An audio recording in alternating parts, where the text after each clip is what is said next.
Test.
On a plane tomorrow, so really bad Oh timing. man. Yeah. It's like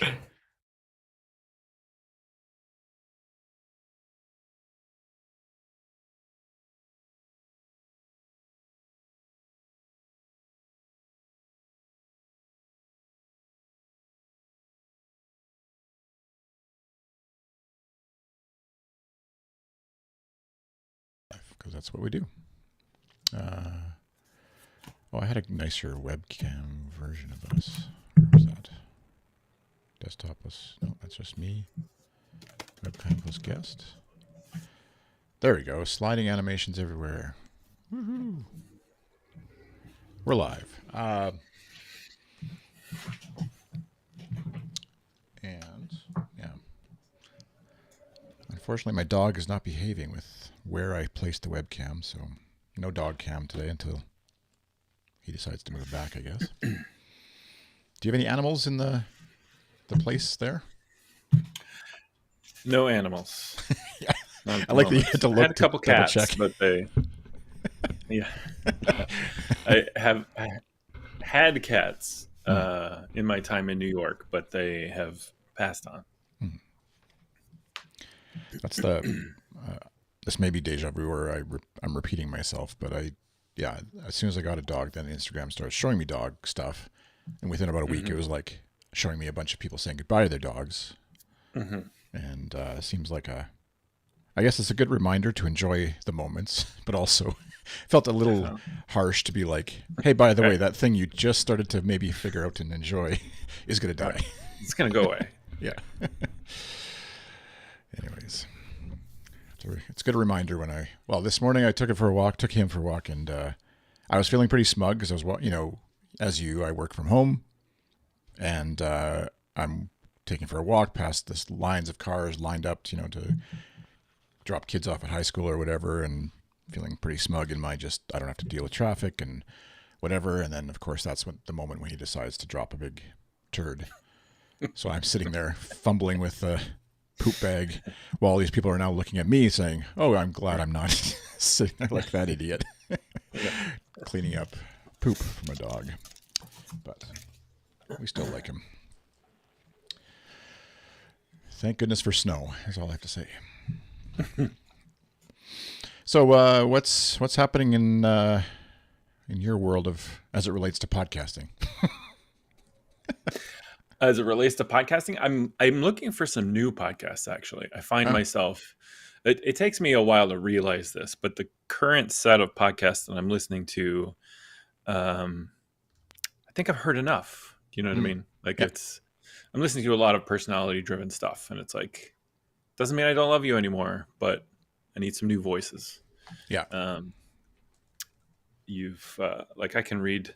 This is historically, I don't know if it's a problem, but I can read the same book a lot of times. I can watch the same movie a lot of times, and it's not necessarily the healthiest thing over time, but it's like it becomes a comfort food. And like, okay, John Hodgman, I love you, but it's starting to all sound the same.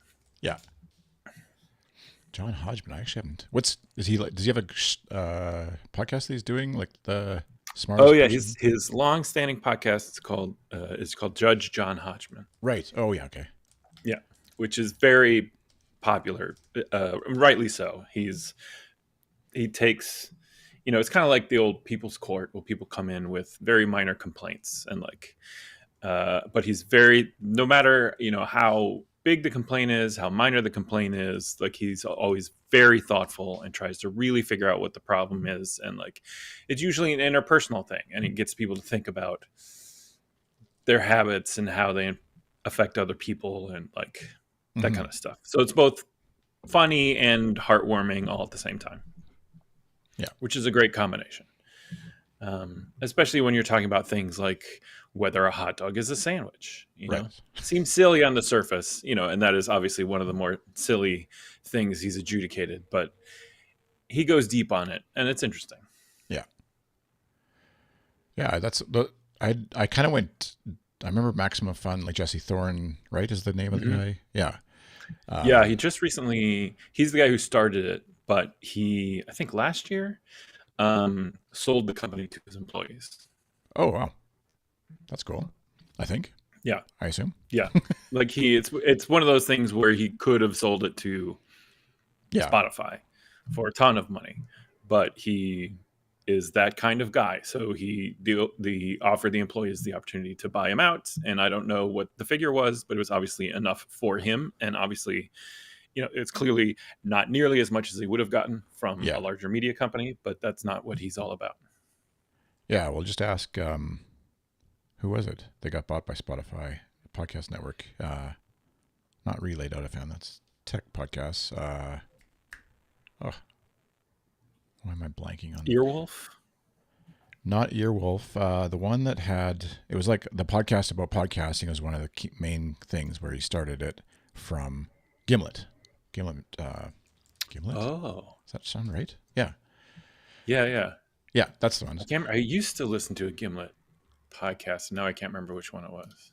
Like they, I guess they're still going. And nothing against any of the shows on there. It was mainly like Spotify bought them.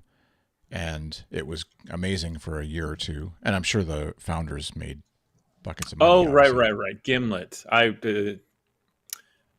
I'm not going to come out with any of the shows, but I'm remembering now. Yeah.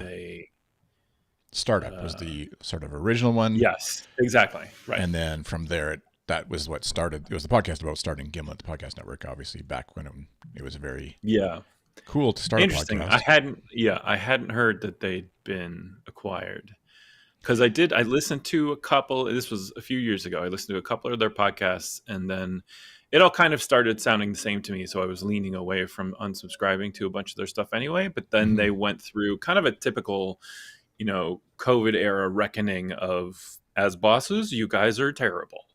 You know what I mean? Yeah. So they kind of had to rejigger a bunch of stuff. And I wonder if they just figured that selling out was an easy way to get out from under that baggage, that like emotional baggage. Yeah. And I think it was a bit of like, it's the classic. I mean, you see this all the time in tech circles where a startup will sell to somebody and they're like, we're not going to change anything. It's all going to stay the same and blah, blah, blah, blah, blah. Right. And sorry, I'm trying to post that I'm live and talk at the same time, which is not, it's a fool's errand. But that's always impossible to be true. Yeah. It's the fact that they just, it's never, especially to a megacorp that has their own reasons for buying that have nothing to do with almost like the only reason they're buying you is because you're successful enough to make them more money than they pay for you. And if suddenly you stop making them more money than they paid for you, their interests are obviously not aligned with just the fun of making the content. Yeah. So yeah, I like Heavyweight is a really good one too. Jonathan Goldstein, I'm not sure. I feel I've heard and individual episodes, but never actually subscribed. Yeah. To that, but Reply All was that's where one of the that hosts was like had the a bit of classic. right? I forget. Yeah. It wasn't Emmanuel. It was someone else. Obviously the guy who's not listed as a co-host anymore. But I think they they had a bit of a reckoning in terms of both some problematic behavior, but also then a bunch of the hosts that kind of shut down shows that weren't profitable and went through layoffs, and the original sort of dream of what Gimlet was kind of went away. Bridging this very quickly, but then some of those people now are removed from contracts and are able to work on their own stuff. Yeah. So search engine, that's not the right thing. That's Google Chrome search engine podcast is one that's a really good sort of like that spirit of a show that's very internet meta, nerds talking about stuff, but interviewing people, like more story driven than anything I would do or whatever. And apparently my network's not happy. Cool. Yeah, I haven't heard of that one. I haven't been listening to a lot of. This episode of Search Engine is brought to you in part by. That's a very familiar voice. Yes. Yeah. At any rate, sorry, you haven't. You were saying before I played. Yeah, like I've been listening to mostly, personality and entertainment stuff, and so I haven't listened to any tech stuff for a while. Mm-hmm. Yeah, I dip in and out too with my Play podcast I subscribe to in terms of. I subscribe to shows, but then it's very like episode driven as far as whether that particular one I would listen to. There's, everything from news stuff where I'd only when I want to catch up on something versus with listening every day. So, yep. But yeah, So my podcast feed at the moment is mainly Judge John Hodgman and McElroy stuff, but I'm definitely cutting back on the McElroy stuff as well. That's that's like the brothers, right? Not Macklemore. Yeah, the McElroy brothers. Yeah, I'm definitely no longer listening to their main podcast every week because it's entertaining and they seem to be great guys, but it's all just kind of samey stuff, and I'm finally drying up. And then they have a Real Play gaming podcast where they're not doing Dungeons and Dragons. They're doing something that they came up with for themselves. And it's not my favorite season, so I'm not listening to The Adventure Zone at the moment. What am I listening to? Oh, I'm listening to The West Wing Weekly is back, and they're doing recaps of political movies, and I really enjoy Rishikesh and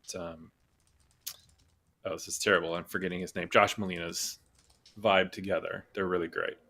I love listening to them talk about stuff. Yeah. Nice. Yeah. They originally, like 4 or 5 years ago, they wrapped up their recap of The West Wing. And they just recently came back. And it was kind of sad because they came back in like June or July, I want to say, and they were all excited because because politics was interesting again, and everybody was excited about Kamala Harris. And I haven't caught up to real time yet, so I have yet to hear their disappointment. It's funny because actually I work Josh Molina's sister is a client of mine, like a longtime maintenance. She's like a product or a project manager for one of my long-term maintenance projects, and I had to go tell her how sad I was that I had to keep listening to this great new podcast and listen to them be sad. Yeah, just like the downwards. Yeah. Oh no. Yeah. That's actually the one show, one of the, those like marquee shows that people say to watch. Obviously, The West Wing, Sopranos, Breaking Bad. I don't know. Like, there's a bunch, obviously, that are kind of like universally in people's top 10 TV series to watch. And West Wing is one I missed getting into it initially, and now it feels daunting. And I know it's good. Like, you don't have to convince me that it would be worth diving into. Yeah, it's gone through so many like when it was on, it was just great TV and kind of like aspirational. And that was like it started in the Clinton era, and then Right. we quickly entered the Bush era, and it became and then it became even more aspirational of like let compare these people are working hard to try and do good, and you compare that to the Bush administration where they were working hard to kind of working on their own agenda and not necessarily working for the greater good. Mhm. It appeared, to a lot of people. And then we enter the Obama era, and the West Wing kind of seems, quaint because Obama was trying to do good, but he was also like shackled by, a Republican House and a Republican Congress. And so it's like the West Wing on the show, they could get things done despite, conflicts, but that's not how the real world works. And now, of course, in the Trump era, it's like, that's all fantasy. The West Wing is idealistic, progressive fantasy. What's the Martin Luther King quote that everybody butchers, which is I think itself a quote from like the arc of history bends towards justice or whatever. That phrase. Oh, I can't recall it. Yeah. Anyways, something like I remember. It's definitely felt like we're like just the fantasy idea of like I remember hearing that and people repeating that. It's probably a misquoted thing. Even I don't know if it's actually attributed to Martin Luther King properly. But yeah, and thinking, yeah, I agree with that. And then the last 10 years, Yeah. I've kind of been like, is it though? Right. Because I don't know that. It seemed like it was bending towards justice. I think somebody bent it sideways for a while, but Yeah, that seems like the anti-justice sides of the world grabbed the arc and started bending it back. so bringing it back to the West Wing and then podcasting, if we sort of pull back out of that tangent, you would give it a thumbs up in terms of like worth a rewatch regardless. Like, Definitely. It's very well written television, and it's nice to see people in politics being portrayed as both capable and idealistic. Yeah. Yeah. Sort of the like House of Cards, setting aside Kevin Spacey and whatever, but like it was almost the anti that. It was a very good show, and it was the opposite of the West Wing. Absolutely. Right. Because I think it felt like very regal and whatever, but it was also very much like, let's lean into all the awful things that could happen with corruption and vile people in charge. Acquiring power for power's sake, as opposed to acquiring power to try and do good. Yeah. But yeah, like 7 episodes of 20 some episodes per season. I'm just not cut out for that kind of endurance anymore with our 10 episode season, like Severance or Silo or whatever. And yeah, that's a commitment, but I don't know, one of these days. But it was also a different time of television where it was like, it was mostly episodic. Do you know what I mean? There wasn't a long, there were kind of currents of storylines throughout that would poke up every once in a while in the season. And it wasn't until you got to the end of the season where a storyline would take up 2 or 3 episodes. Right. But this was like pre-Lost, where narrative seasons of television were rare. Yeah. That's a funny thing we've explained to our kids too, like, which they're just like, whatever, old man. But like the idea that a storyline would carry from one episode to the next was like groundbreaking. Right. It wasn't a thing. Yeah. TV executives didn't think we had the patience for it. Yeah. And even like comedies for sure did not do that. Like, definitely there was dramas where characters could have a bit of an arc, but yeah. Anyways, it's a funny place to be. 150. What did I just did the math there. What is 154? Is that right? 7 times 22. 7 times 22. 154 episodes, so roughly 150 hours, something like that. Sounds about right. Yeah. Yeah. I'll set aside a Christmas. Yeah. The first. Yeah. And the first, I can't remember if Sorkin wrote the first 3 seasons or the first 4 seasons. But anybody who's a West Wing and Sorkin fan will be glad to explain to you that West Wing was written in a hotel while he was also writing The American President. And while he was trying to sell the West Wing, he accidentally sold Sports Night. And so for the second season of Sports Night, he was writing both the first season of the West Wing and the second season of Sports Night. Nice. Sports Yeah. Night was that the? Oh yes, I remember. Didn't Yeah. last long. And the only reason Sports Night didn't continue is because he just couldn't do both. You're too good, and Yeah, it was a moment in time where his writing was it was the right tone at the right moment, where yeah, TV was kind of getting stale, and this they talk like real people kind of thing was very welcome. You know what I mean? yeah, Like in the 90s, TV, at least American television was awash with sitcoms, which were entirely tropey and formulaic, and like Yeah. it's now a trope, but they talk like real people was a thing that wasn't on TV at the moment. yeah.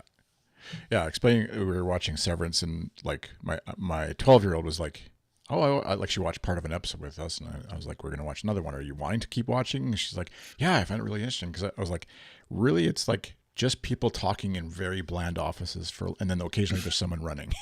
And like, Right. but she's actually into it, which is, I think, a testament to the fact that the story or the writing. The is, story and the tone of Severance are very good. Yes. Yeah. But yeah, it was one of those things where we sat down to watch, I think, the second episode. They've only released 2 episodes of the second season, but in our mind, they had more, and we had stopped halfway through the second episode for reasons. And so we came back and we're like settling in for the evening last night to like, we're going to watch and catch up with Severance. And it was like, we watched 10 minutes and then that was it. Yeah. Anyways, so she didn't miss much because she had to go to bed. Okay, pulling back out again to podcasts, which is theoretically what this little thing is about. So since last we talked, let me just go back to the last stream notes that I had. This is my AI Descript version of what we talked about. Tim and Chris discussed creating a Notion document, Riverside, Descript. Yeah. So I had recorded an episode, or I recorded a conversation with somebody last time, and when we talked, Crumb, and I had an attempted to add a couple of other conversations that nothing against the people who I was talking with weren't either ready for the actual quote unquote interview or otherwise, but I now have 2 other people scheduled for next week to have conversations with about why they followed me and then whatever follows after that.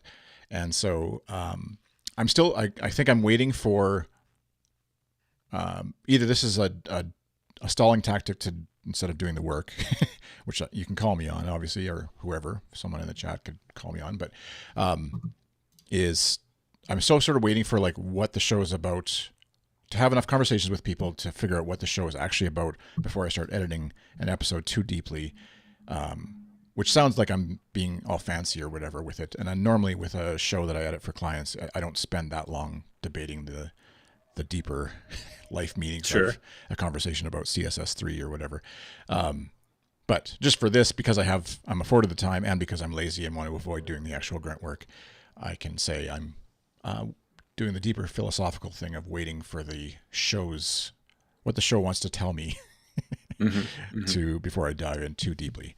And because there's sort of 2 frames of thought that I have with it, where one is this sort of what most people will be familiar with, an interview-driven episode, where this episode features, in that case, Crumb or whatever was his show, and that episode would be just me talking to him, and the tangents all sort of like relate back to him as the focus, and indirectly me. Or I could do topic-driven episodes where maybe I have 3 to 5 conversations with people, and there's a through line on one interesting thing that I could pull from those conversations and edit them together into one episode and then go on, which is a lot more work, obviously, to do, but can create a more interesting podcast. And in podcasting generally, like kind of like what you were alluding to earlier with the various shows that you're like, when they're personality driven podcasts, that personality has to be interesting enough to follow, but then also you can get sort of dry or whatever, or bored of it, or not your thing. Whereas a sort of topical driven podcast, you might tune in for an episode that's interesting to you, but not tune in because the next one is all about trauma or whatever that doesn't fit your fancy or whatever. So does that sound interesting, or like, does that make sense, or is that me being fancy and lazy? No, it totally makes sense. Because, yeah. Now that I have, if nobody had actually queued up, because I sent out an email to the list. By the way, I should say this on here just because sometimes people don't ever look at anything beyond the video, I guess. The 20 or so people that ever watch them. But if you're wanting to, where's my thingy? If you're wanting to follow along, then buttondown.com/lemon podcasting. And if you can remember, I'll put it in the description below, but if you throw that tag on, why did you follow me? I have a larger list. The tag isn't for any sort of real tracking thing. It's just to not annoy the other people who signed up for my mailing list a while ago. And because I don't want to bother them with this if they're not interested in it. So if you throw that tag on with the capital letters, as we've discussed, but the link will be in the description below. That's how you can be notified about new stuff as it's happening with the podcast about Why'd You Follow Me. And then if you'd like to be within each issue of that newsletter, I'll throw the link, which I should probably find a nice fancy short link version of this, but you can sign up at this link, which again will be in the description, to just be notified. Should I do the thing? Yeah. We need to stop for the thumbnail, like, what? Kind of moment. But anyways, it started off, I haven't yet officially said other social networks, but it's just because it started off as an idea on Blue Sky, but I'll change this to just like your social network username or whatever, just so I know where to find you. And then you can choose whether you want to be a guest or just like you just want to stay in the loop on finding out about the show more. You're not required to tune into the live streams if you want to be a guest on the show. You're not obligated to be on the mailing list if you want to be a guest. You can just fill this form out. I'll send you a calendar invite, and you pick the dates that work for you, and we'll figure out when that might be, and then you can be on the show as well. I guess, and technically, the only rule is you do have to follow me, because it would be kind of silly if you just... So at least subscribe to the YouTube channel. Why Don't You Follow Me is a different podcast. Exactly. Yeah, I think it would be fun. It would be fun and maybe humbling or whatever to do a Why Did You Unfollow Me podcast. An exit interview with people who used to follow. Nobody needs to explain Yeah. unfollowing anybody. I love the response when people are like, you can just go away. You don't have to tell me. It's fine. I don't need to be everything to everybody. So yeah, I think what I will end up doing today, I don't know if there's anybody actually watching or not. I don't have the stats in front of me. I'm probably going to need to just edit a podcast, like for work. And where's my stream manager? Show me the stats. 2 viewers maybe on Twitch, 1 on YouTube, it says. I might just edit a podcast here. And, oh, by the way, Eggwitch, thanks for following. I got the little notification halfway through, but I wasn't actually on. That's me. Oh.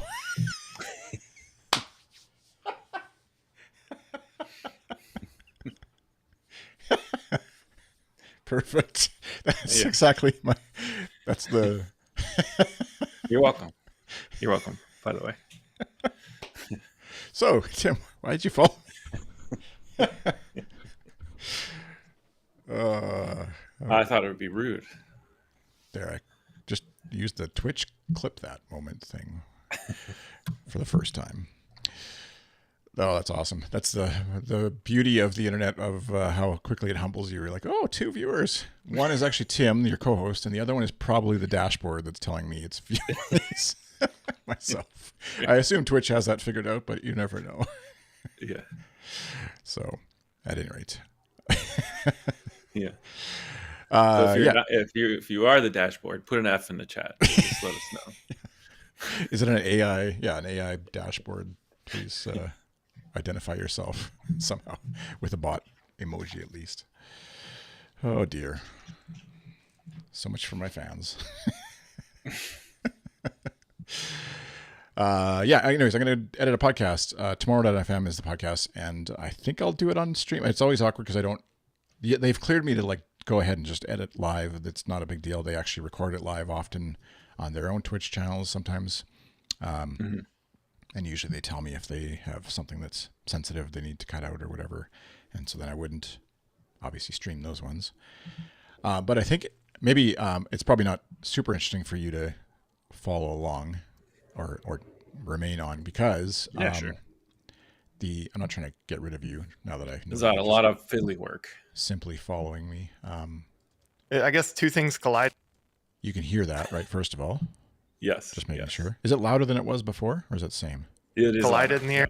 In the air. I always worry about that. You always think like, I don't know, could something just run into the side of us because they didn't know we were here? Sounds like it'll be a depressing talk. But I think they're talking about the airline Just crash. just give me a quick overview before you get into it. Like, you Hmm. get 2 audio tracks. Is that how it works? Yeah. So this, first of all, I guess stepping way back, Ideally. this is Logic Pro. They record here. I'm just going to switch back to this view for a moment, just while I open a browser window to make sure it actually is not safe for work, but safe for public consumption. Pretty sure it would be. I don't know why it wouldn't be.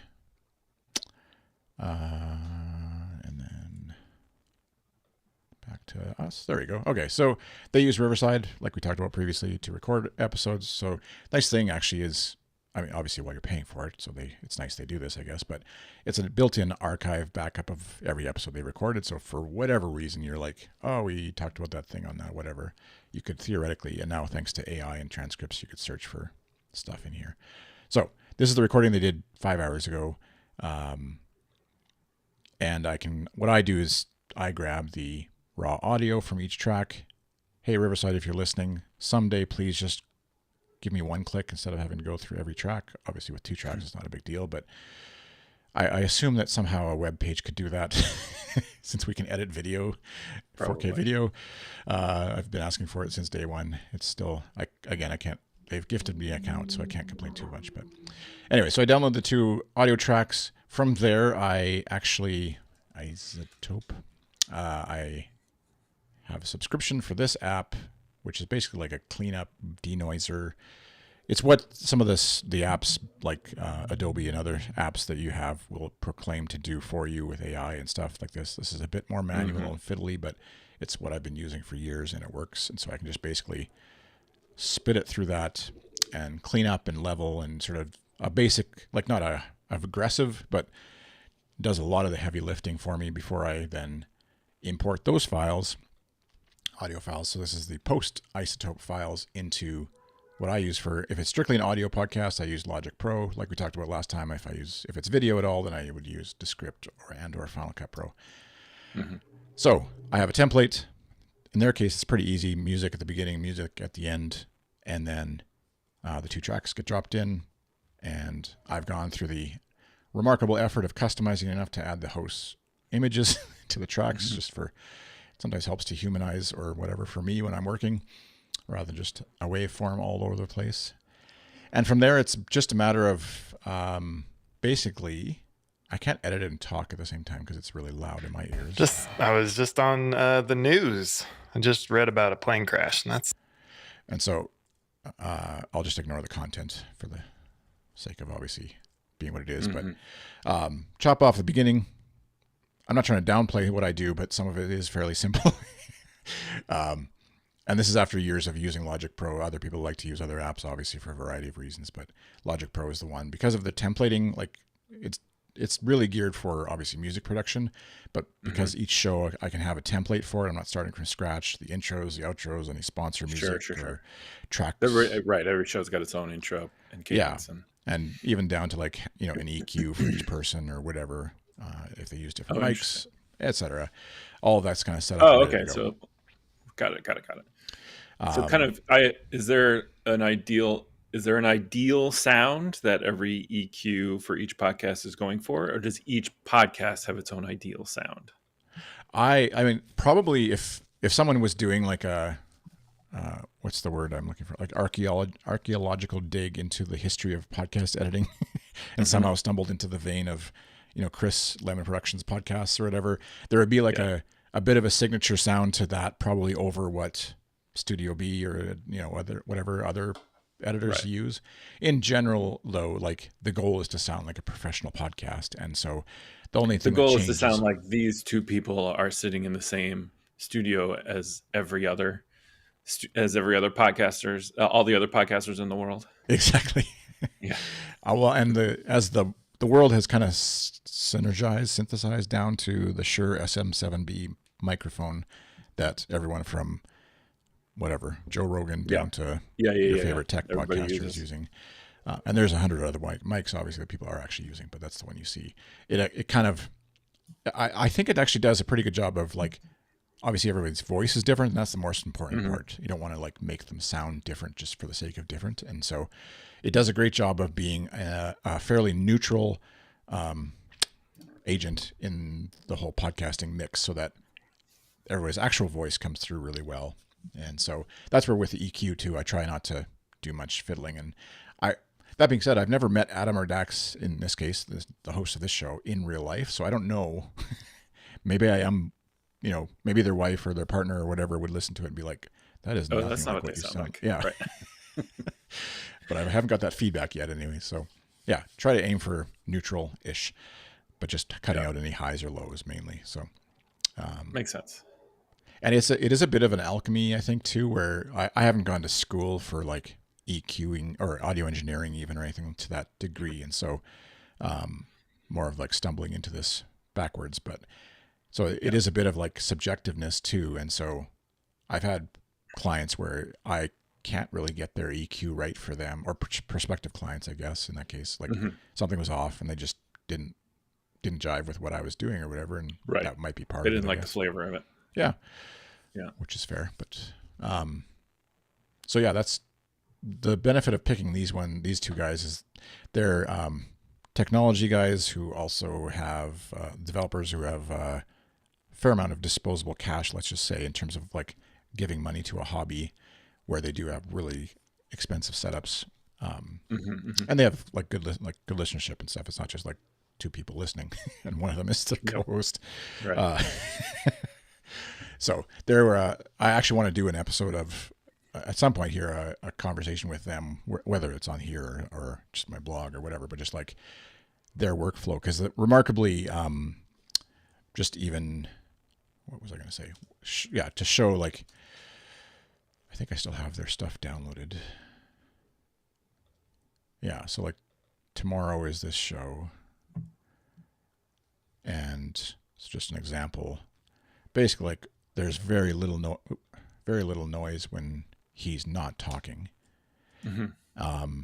Versus even something, not to pick on Chris Coyer, but just, am I back? No. Oh, there we go. Something happened to my audio. Yep.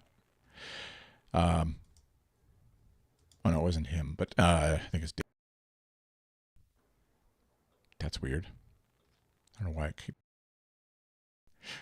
there. Is your internet back flaking out, or no? I think it's because it's changing from 48K to 44K, like the kilohertz. Or, what's the word I'm looking for? So your processor is like, yeah, because I'm plugged in externally, and oh, these are I already cleaned these up. That's why I was like, why are they so clean? I swear I looked at these and they weren't. Okay. So I've deleted stuff here, but basically all I was trying to show is just that. Okay, for future reference, I guess I won't be doing this kind of thing live on a stream because it's a little disheartening to have it all of a sudden disappear because of the amount of gear. And Chris and Dave have a decent amount of gear as well, but I think they have like the Tomorrow FM guys also have. Okay, I'll stop doing that. Cut it out. Literally, they have even more expensive gear. Different people have different setups, which exactly provides you with varying qualities of recordings. And the trouble is obviously trying to like navigate how much are they willing to put into it? How much are they willing to just deal with it? And how much they want to pay me to fix it instead of them buying more gear? And what are they willing to do to keep listeners engaged? Because obviously, I think like we talked about last time, crappy audio will kill anybody's interest in something very quickly, over much more so than video. Yeah. And so, yep. If you're not willing to buy the $400 microphone, are you willing to buy the $150 one or whatever, just to keep people watching or listening? But from there, it's basically like, as far as editing goes, I would be editing for content, editing out, crosstalk. There's a bit of like, so really bad timing. Man. Yeah. It's like, I guess two things collide. Like, just for example, I won't go too long on this, but like where it's obviously just them carrying on a conversation, but it's not important to the tone of the conversation or to reference it in any meaningful way. Cut stuff out, cut out noises that happen. I can kind of just see that that's probably just a little blip on his side of the call. This is maybe him laughing or something. Good. But I'm sort of become a bit of an audio waveform whisperer after a while, and even shows like our guest or host specific too, where you can recognize almost like the I see dead people in my sleep or whatever kind of meme of like I just see waveforms of people saying and that's my trigger. But so I'm kind of. And do you have a procedure with all your clients about how to recognize moments where they moments they don't want included? Do you know what I mean? Like, is there a moment? Is there something that identifies Chris? Don't include this. Yeah. Well, usually they will. It's actually funny. I picked this show because, like, for these guys, they're very much fine with. I don't mean this in a disparaging way, but like they're fine with putting stuff out there if it's at the risk of them not like being canceled or something like that. But they're not like that edgy in terms of whatever saying really offensive things. But they're okay with exploring conversations, at least around controversial things, and knowing that they might misspeak, and need correction, but not in the form of me just hiding it from their listeners, I guess. And their Twitter accounts would be the same way. Like, so for better or worse, whatever that may be.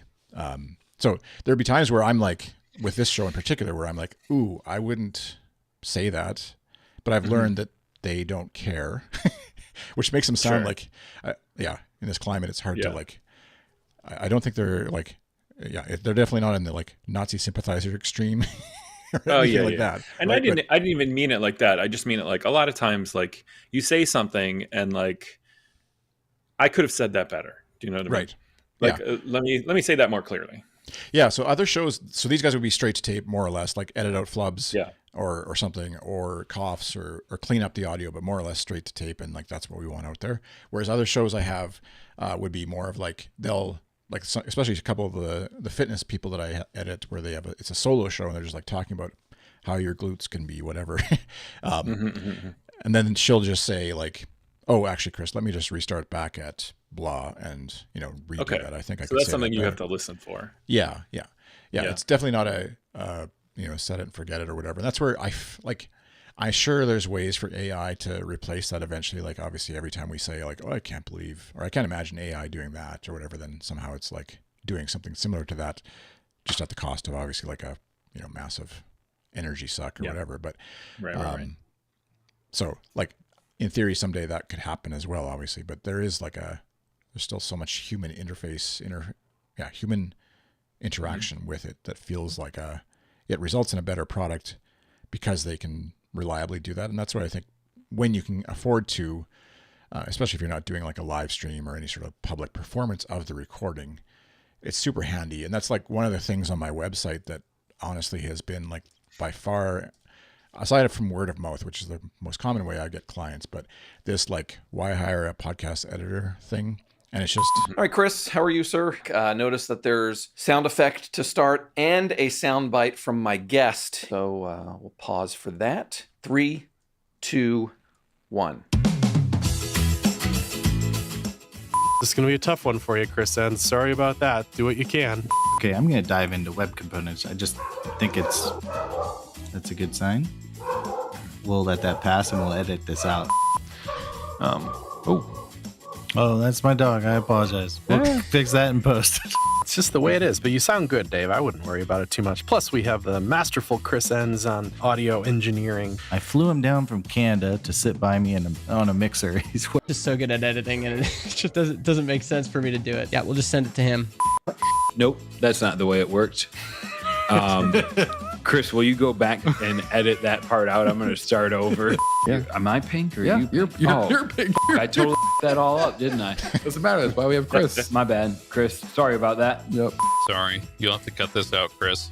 Delete everything we just said, Chris. Thanks, Chris. You're cool. Bye. But that's why we have an editor. Go, Chris, cut that out. Cut that out. Lemon, you're saving us. I like the way you're phrasing this, but let's take a quick break from a word from our sponsors. Thought you wanted a little music there, Chris. Anyway, so yes, in answer to your question, people, and that's what I try to encourage folks, because often they're like, I feel like I'm repeating myself already in our conversations, but like they'll be stuck on this idea that they're recording it and they can't start over unless they hit stop and record again and start a new file. And like, it takes frustratingly long for some people to like unlock that from their brain of like, no, I can just like keep recording. Just one file is great, but just say like, okay, actually I'm going to start that paragraph again. Yeah. I understand that feeling though. It's like you're making a thing and you want it to be perfect. Mm-hmm. And so it can be frustrating to let it not be perfect, knowing that there's another step. Yeah.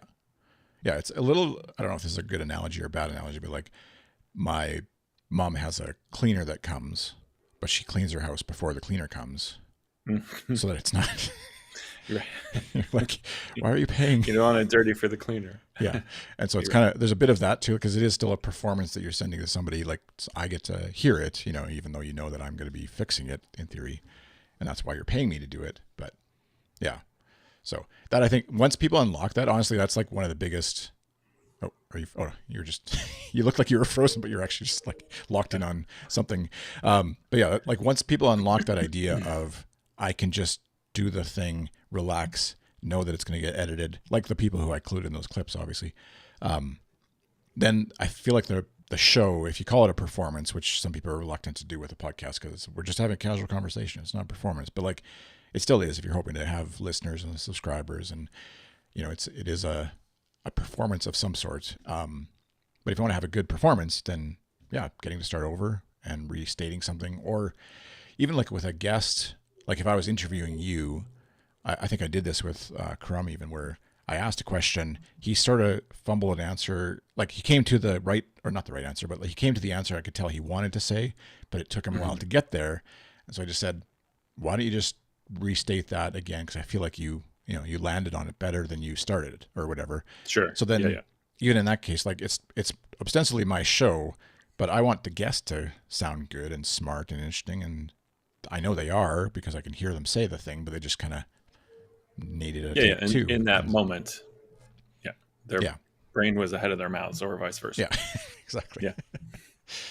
So, anyways, all that to say, like the power of editing, which if you're doing your own stuff, obviously, I like even with my own show or with this thing or whatever we're calling this that you and I are doing right now, like I do not go back and really edit much unless there's a really obvious Right. I'm just stuck on Nazi salutes because of the whole Elon this week. Tim accidentally slips up a Nazi salute or something, and we're like, "Oh, that should." Yeah, I'm not even gonna. Yeah. No joking around with the Nazi salutes. Yeah. It's Anyways, so the power of editing is a nice thing to have if you can either afford it or do it yourself for your own shows, obviously. So, yeah. Any other? You see this massive, I'm kind of getting intimidated now at how long, an hour and 12 they recorded. Do you listen to the whole thing before you start editing?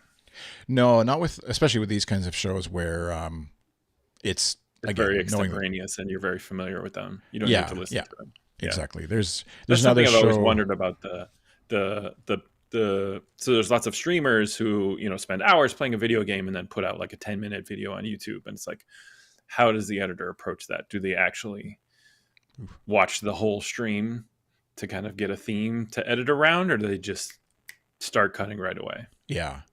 I think this is terrible. Whose website is this? The hover. Somehow I've turned the hover into white or slightly off white. It's almost there. Ugh.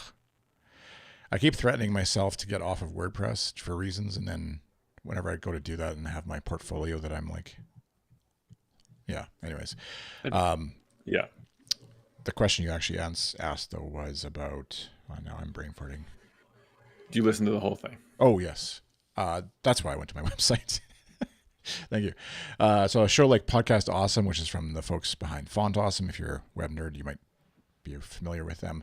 It's a little bit more of a conversation. Sometimes he has 3 or 4 people on their team that he talks to through a topic, and then chops them up a bit. But he does a lot of the editing, sort of initial first pass, so it's sort of more or less in the format that they want it in, and then I'm just doing sort of cleaning up, sanding off the edges, adding, EQing a bit, music and stuff. But that would be a kind of show where I'm not the one doing it, but Matt there at Font Awesome is doing a lot of the gathering of stuff, and sort of then he would be listening back to a conversation he's had with people. He might have 3 or 4 interviews with people that each go for 45 minutes, but then coalescing them all into one show on a topic. And I think these days he's using Descript as well for that, like we talked about last time, because it's so easy to just find stuff based on what people actually say, rather than like, you can imagine looking at this and being like, where did Adam talk about whatever Font Awesome in this episode? And then you would actually have to listen to it. But that is the advantage now with text-based editors like Descript, where you can just find the thing, or just quickly scan it. You can do a text search instead of listening through. Yeah. Okay, so cool. So that's actually just in technology-wise, it'll be interesting to see if Apple's updated Final Cut Pro, their video editing suite, to add transcription service built in, so you can edit with text on the screen or whatever without having to send it elsewhere and then come back. But we'll see if they do that with audio, because Logic Pro is more of like actually it's for like doing music production, which obviously does not need transcription services so much. But there is a lot of people who use it, some people anyways, who use it for podcast or audio production like this, interviews and things. So we'll see if they update it with that, or they're just going to let the third parties do that. So yeah. Cool. Any other things? Questions? No, that's about it. I mean, those are actually legitimately like 2 high-level questions I've had. It's like, how do you approach the job? Yeah. And it's like, I get it for most folks, like, especially I have it's a Font Awesome episode that's daunting in front of me right now, which is why, because it's like a video and audio, and it's kind of like, how am I going to do this properly? And I remember like sweating, not literally, because it's just sliding my finger on the trackpad, but like, if I delete this thing, what do I do? Like, if I put that cut in, how do I, even just the technical aspects of knowing to select all to the right and move it left, and is that going to keep everything in line? And because I have obviously years now of experience with Logic Pro and trusting it for the most part, I know what's going to happen if I do things. Whereas definitely when I started out, it was just like, these kinds of things would have taken me twice as long, because I tend to overthink things, first of all, from a workflow perspective, and then also make mistakes in overthinking. And took me forever. And so just that stress of like, if you're doing it for yourself, whatever, it takes hours and hours, that's fine. But when you're like, I'm charging this much, and every time I make a mistake and it takes longer, I'm actually making less per hour, or per whatever metric you use for yourself. Those kind of stress things I overthink. Sure. Yeah. Cool. Hey, we've got, where's my, I was going to say I can turn on. Oops, wrong way. Dog chose to do the most, he was like spread eagle on the floor a few seconds ago. I should put that in the center of the, oops. So he didn't want to make an appearance at the beginning, but got him in there at the end. Dog, where's the center line? Sorry, this looks really dumb, but I've got the align grids there. There we go. There's Neville. Finally sleep. He usually sleeps with his head under the chair. I think it's for like self-preservation or something. But anyways, now that it's actually been an hour that we've talked, I think I will not do live editing, because I actually need to just edit, and it takes me twice as long to edit. Speaking of cost per hour. Okay. So we actually managed to find our way to a full episode, or whatever we're going to call this thing. Well, next time I'll have fewer questions probably, so we might get some work done. That's okay. This is my hope, is to talk through this stuff. So if you're out there in TV land, wherever you're up to be, Twitch, YouTube, feel free to subscribe. Obviously, you know how to do that better than I do, probably. And then, like I said, in the description below on YouTube, where this will live on, because for reasons unknown to me, Amazon and Twitch don't save video, even though they own the S3 servers that YouTube probably saves the video on. in the end or something. I don't know. Anyways, the YouTube video will be where the permanent archive is of this video, and description will have links to how you can be notified of new episodes, or eventually when there are episodes of the show, if you want to be a guest on the show potentially, and also just follow along with the development of the show. So thanks, Tim. Anything to promote, pitch, point people to in your world? Not at the moment. All right. It's still in the middle of a move. Signing the lease tomorrow, hopefully, and next week we'll be maybe in a new spot. Hopefully, maybe we can we can flip the tables, do a live stream of you unpacking an apartment in New York, and I can ask you the questions. Really exciting. I'm sure people will be fascinated. Okay. Until next time. Thanks, Tim. See you, folks. See you later.